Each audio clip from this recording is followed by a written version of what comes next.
As to the relationship between financial development and economic growth, there are mainly two theories.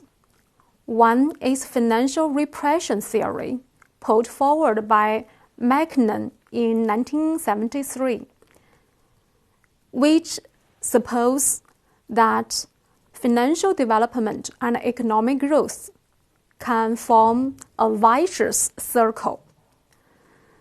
The other is financial deepening theory, which was put forward by Shaw in 1973. This theory believes that financial development and economic growth can form a beneficial cycle. No matter what kind of relation between financial development and economic growth, one thing is definite. That is, they have an intimate relationship.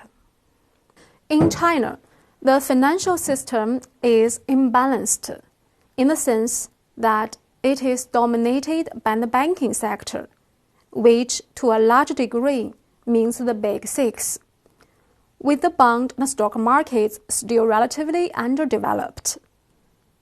Firms are therefore mainly dependent on bank loans and retained earnings to finance working capital and investment.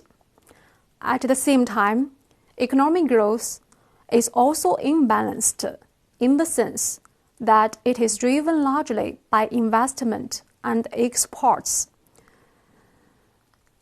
with consumption playing a fairly modest role. This imbalance in the real and financial sectors are interrelated, as the growth in exports has resulted in current account surpluses that have led to substantial capital inflows. This, in turn, has contributed to a rapid growth in the money supply and bank credit, as the foreign currency is exchanged for domestic currency.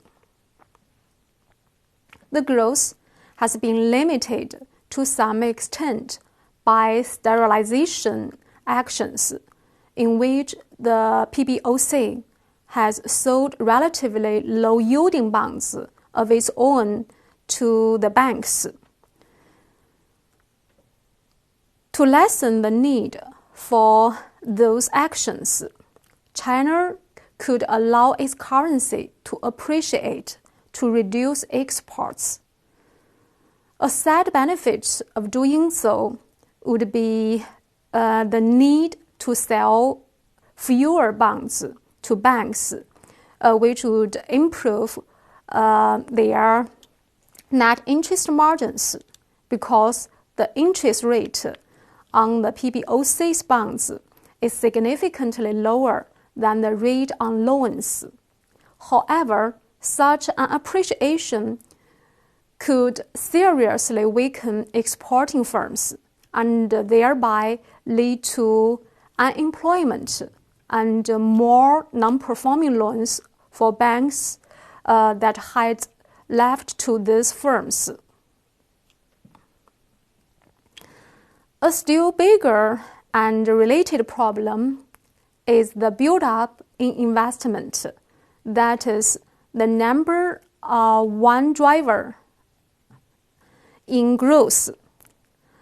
There are already concerns that there's an investment boom that may soon collapse into a bust, which, if it happens, will reduce economic growth and create even more non-performing loans at banks.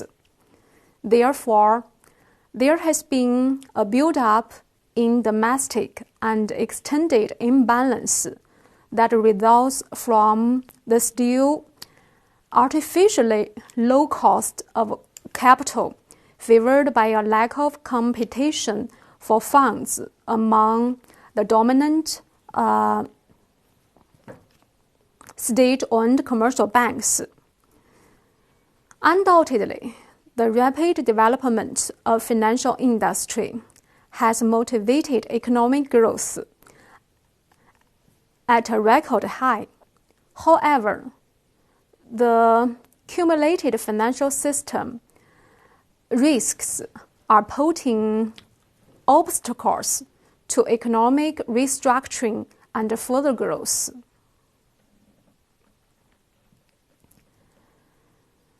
At last, we present a question for your consideration. What factors do you think is most important to the future financial stability? Shadow banking, local government debt, house price bubble, external shocks, financial liberalization reforms?